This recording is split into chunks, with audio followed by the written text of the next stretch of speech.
পুরো দমে জমে উঠেছে তুফান। তুফানের গতিতেই এগিয়ে যাচ্ছে। তুফানের দ্বিতীয় অংশের শুটিং সেট থেকে ভাইরাল হলো পুরো টিম।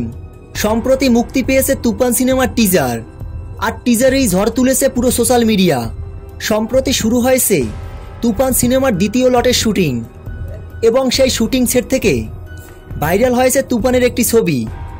প্রকাশিত ছবিটিতে দেখা যায় সুপারস্টার শাকিব খান, চঞ্চল চৌধুরী, শাকিল, চিত্রনায়িকা নাবিলা এবং নির্মাতা রায়হান রাফি একই ফ্রেমে। সবাইকে দুর্দান্ত লাগছে।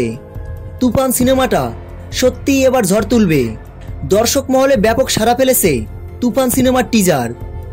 শাকিব খানের ক্যারিয়ারের সেরা সিনেমা হবে এই তুফান সিনেমাটি, এমনটা বলছেন দর্শকরা। কেননা এই সিনেমার কালার কারেকশন, ডায়লগ সবকিছু মিলিয়ে দুর্দান্ত হয়েছে। তো ভিউয়ার্স, শাকিব খানের তুফান সিনেমার টিজারটি আপনারা কে কে দেখেছেন? ভিডিওর নিচে কমেন্ট বক্সে কমেন্ট করে জানিয়ে দিন। ভিডিওটি ভালো লাগলে চ্যানেলটি সাবস্ক্রাইব করে আমাদের পাশে থাকুন।